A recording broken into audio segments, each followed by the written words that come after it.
Hi everyone, it is Sunday after my drop and I wanted to show you all how I'm going to tackle all these orders. I know it can seem overwhelming. I am myself a little overwhelmed, but I'm going to go ahead and show you all how I create my spreadsheets for my drops, and then I'm going to try and show you more of the behind the scenes of me actually tackling everything.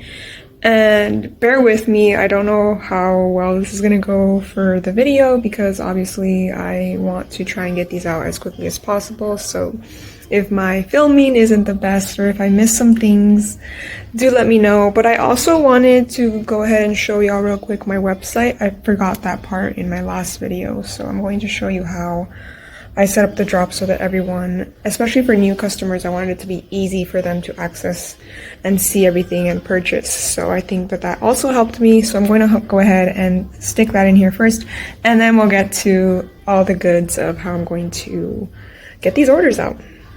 Okay, so really quick, this is my website and I'm showing it like this because this is how normally people see it when they're shopping on their phone. So the first thing that I always include is my turnaround time. This is important for two reasons. One, new customers need to know when they should be expecting their products, and two, a lot of people like to come back and check what the turnaround time was because some people aren't going to remember, you know, especially if they're shopping at different small shops. So it helps for them to come back and reference it and be like, oh yeah, that was 15 business days, I still need to wait a little longer or whatnot.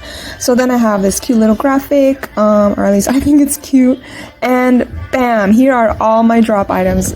I cannot stress this enough. It needs to be on the front page, your drop items, especially if it's, you know, a big drop and you're anticipating a lot of traffic.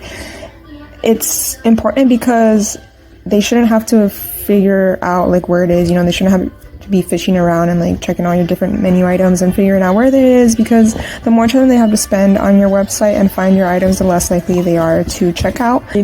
So here are all my drop items. As you can see, I had to mark them all as sold out because I was getting overwhelmed. But anyways, I also want you all to notice the titles that I used. So I always say like what I'm selling.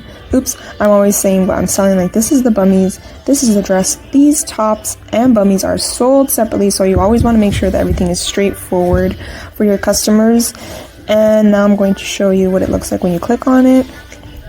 The only drop down that I have is size. So again, as simple as possible is what I have found works best, because especially with new customers, you don't want them to come on to your page and be like, wait, how do I order? So if someone asks me how do I order, I know that I failed. So that's what I like to do. Here is another example. Real quick, I made this listing with top or bummies, and the top costs more, so that's why there's that little extra, and then they just have to choose their size. So luckily nobody asked me how to order. Everything was straightforward, and these are the items that I will now be creating a spreadsheet for. So let's move on to that portion of the video. Okay, hopefully my daughter's show in the background isn't too loud, but okay, this is a pretend spreadsheet because I realized that I can't just show you all my orders because it has my customers' information on it, so that's a no-go. But I just randomly made up some orders, and the first thing that I like to do in the first column is write the order number and their name. I don't usually write their full name because it doesn't fit, but if you do, you could just make this a little bigger. Oh, by the way, I'm using Google Drive spreadsheet. Anyways, and then I'll go through and list everything by the item name that I gave it and then the size. I try to kind of make everything short and sweet to the point, you know.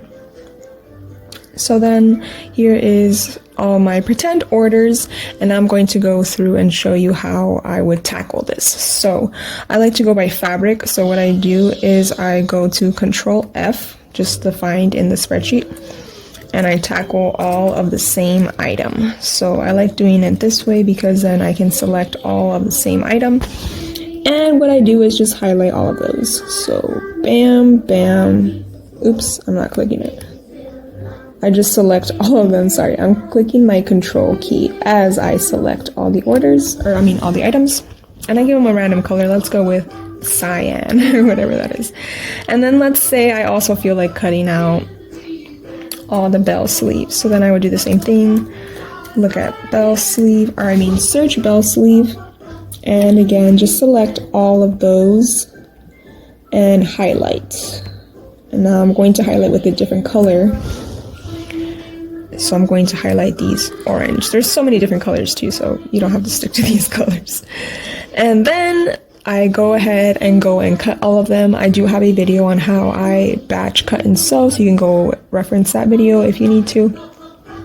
But then once I am done cutting, I'll just highlight all of them.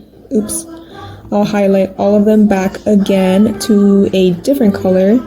And I've been doing this system for a while now. I want to say like a year or more. And for me, in my brain, yellow means it's done being cut. Yellow means it is cut. So then that means for that day, I cut all of these and they're ready to be sewn, and then I'll sew them up. And that also tells me that the rest of these still need to be cut. So let's say I have another cutting day, then I'll do it again and highlight and cut and highlight and cut. So now let's pretend that I have all of these items cut out. And then again, of course, I tackle them and start sewing. So once I'm done sewing the item, then it goes back and it now becomes a different color, which for me, red means that it's done. I don't know, this is just how my brain works. So red means that it's done in my brain. So now let's say that I went through and I sewed all of these items. Once I go through and sew all of these items, but I'm going to pretend that I missed a few. Once I see that an order has all red, then now it is ready to be packaged, and I go through and highlight the name and the order number. So like these orders here are ready to be packaged. So then once I feel like packaging, or I see that there's a lot of these pink orders, then I'm ready to package, and I'll print all the labels and start packaging them. And then it's easy for me to just be like, okay, I need to find a label for Carla, and then bag up all her items and then ship them out, and bam, she's deleted, she's gone. We're done with that order. It is safely finished and I can drop it off and we're done. And same with Jess. Let's say I already packaged her romper and bell sleeve. I stuck the label on it, I closed it. It is a done deal. Bam, she's gone. And then same with all of these orders here. Once I'm packaging, I'm done packaging. So then I do that, and I also clear, I reset everything. Reset, and then I can see how many I still need to do. So like for these two orders, I still needed a mauve top and a red halter.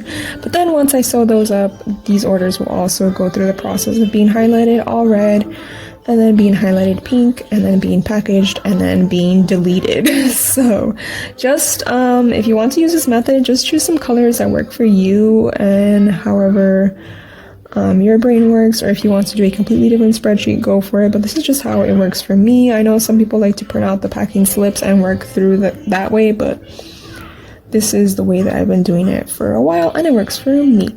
So now that that's done, I'm going to kind of show you some snippets of me while I'm in the process, but essentially this is it. This is how I'm going to tackle everything. And of course, this was just some practice, or I mean some example orders. Like these weren't real numbers or items, but it's gonna look a lot like this. So yeah, that's it. Okay, so it is now Sunday night, and I wanted to show you how my spreadsheet is looking. I only got through 47 orders, but that's a good stopping point for me. Sorry for the glare, hopefully you can see this. But yeah, here's everything. I did take off the first column because I don't want y'all to see my customers' names and their order numbers. And now I'm going through and writing which patterns I need to print out. I only did 2 styles so far, but I'm going to go ahead and do the rest and then print out all my patterns. I do it this way because sometimes my patterns just need to be refreshed and printed again. For stuff like the mauve top, I do keep a master copy because that's a pattern that I use a lot, and bummies I do use a lot as well, but my patterns are getting kind of, you know, messed up because I just, you know, use them a lot. So, and they're paper, so now it's time to print a fresh set. So that is what I'm going to do now, and then I am going to tape up all the patterns, cut out all the patterns, and make piles up per style. And I think that'll be it for tonight because it's already 1 a.m. and I want tomorrow I want to wake up tomorrow to be able to tackle everything. I am going to get some help. My sisters are going to help me cut. My mom is going to help me with babysitting. So we're going to be a whole production team. And then of course I'm going to be sewing. So hopefully everything runs smoothly. Again, I'll come back when I want to give y'all another update. But so far we're doing good. It is now Monday afternoon and I'm going to show you how I'm going to tackle cutting and everything, and this is how I'm going to show my sisters how to do it for me. My sister's not going to show up till later tonight, but this is how I'm going to teach her how to do it. So first of all, I have my cutting station. Here's my cutting station. I have all my sweater romper patterns, as I mentioned already, taped and cut together. Cut and taped together. And I'm going to be cutting all my rompers with this fabric. So as I mentioned, I like to work by fabric, and luckily for me there's only one style too, so it's going to make things a lot faster. And then what I'm going to do is cut all the fronts and backs of every size. So I like to cut the same pattern piece for every size. This for me just saves on fabric if I'm cutting out the same shape. It just reduces fabric waste for me. Try it out if you don't believe me. So I'm going to cut all the fronts and backs of every single romper, and I'm going to transfer them over to this little system that I made over here. Over here I bought these bins so that I can put all my cut pieces once they are cut. Sorry, it's not focusing. But once I cut all my fronts and backs for 3T, they will go in there, and then same for 2T. And once I'm done with all the sizes, I'm going to move on and do all the cuffs, and then I'm going to move on and do all the neck bands and leg bands. So again, that's just what works for me, and I'm going to keep everything in its pile, and then once I'm going to be sewn, or once I'm ready to sew, I can just grab one of the little bins and sew everything in there and then put it back in. Even though I'm going to add a size tag and it won't necessarily be hard for me to know the size, I like to just put everything back in there, so it probably will get a little overflowing. But I actually am going to, or I actually have some wax melts out for delivery, so I already have my little package goodies so I can start packaging. I'm going to get some orders out today actually, so I'm very excited about that. And then once I'm done cutting, I'm going to show you a little bit of how I'm going to sew everything, and that should almost be it for this video. I don't want it to be too long, but I know someone requested for me to show how I'm going to tackle everything, and this is it. So I'll be back once I have some more behind the scenes to show you.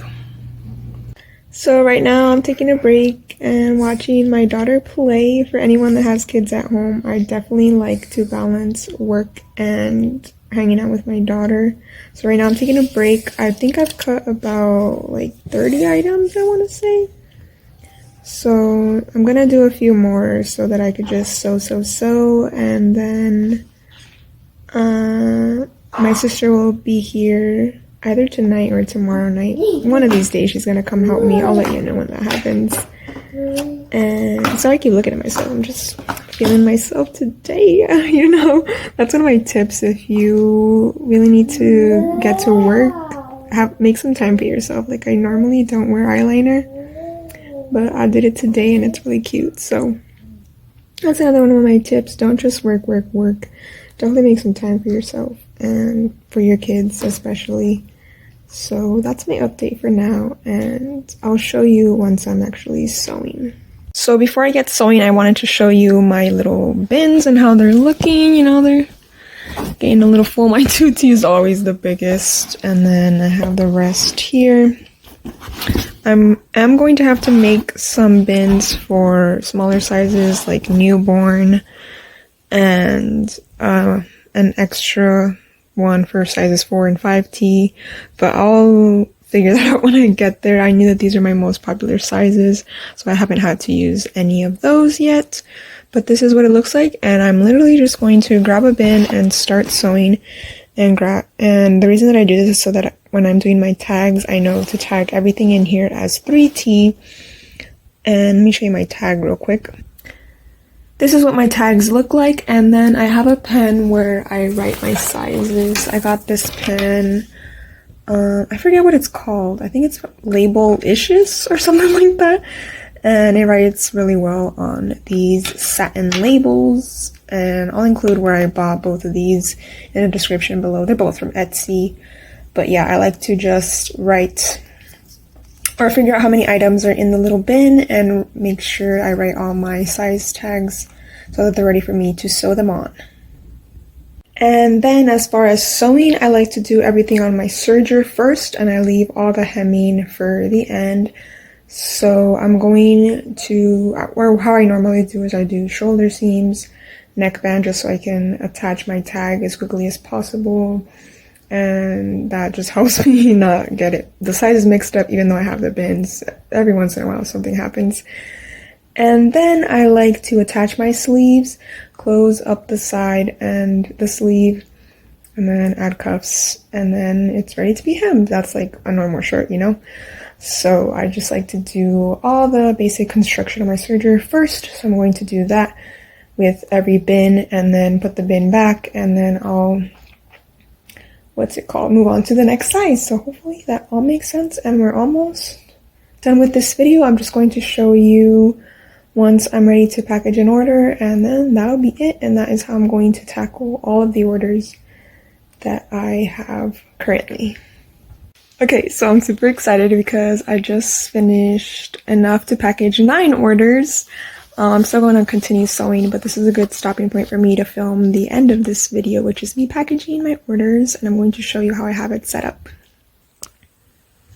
Okay, so here are the 9 orders that I'm going to package. In the front of the poly mailer is the label. I don't do fancy ones because I know that they're going to be thrown away anyway, but I do include a little sticker. I forget where I got these, but I'm going to include a sticker, and then I'm going to put every order in the baggie, and I'm going to include my, what are these called? My business card. I just created this on Canva. And then remember when I said my wax melts got here? So here are the wax melts. These are so cute. These are by Live Love Wax. I love her shop, and you know, they're just all very Valentine's Day themed. So every order is going to get a business card and a wax melt, and then I'll be done. And the way that I usually do it is I have the label facing the right side so that I can stack on top of every single poly mailer the items. I have some items done already, so I'm just gonna look at the name and then put the items on top. And then once I have everything covered with the items that need to go inside, I'm going to package. This is also the point where I do my quality checks, you know, as I'm folding the items. I make sure that everything looks good and that, you know, it's up to my standards. Believe it or not, every now and then I'll like look at a neckband and I'm like, wait, there's a hole there, and I have to redo it. So nobody's perfect, you know, there's always going to be some human error there. But as far as double checking everything, that's when I do it for my, you know, quality control. So that is it for this video, and I hope that you all found it helpful. Of course, if you have any further questions, leave them down below. Thanks for watching, and share with your friends, please. Well, my voice is leading. Share with your friends, please. It really would help out my channel. So, bye!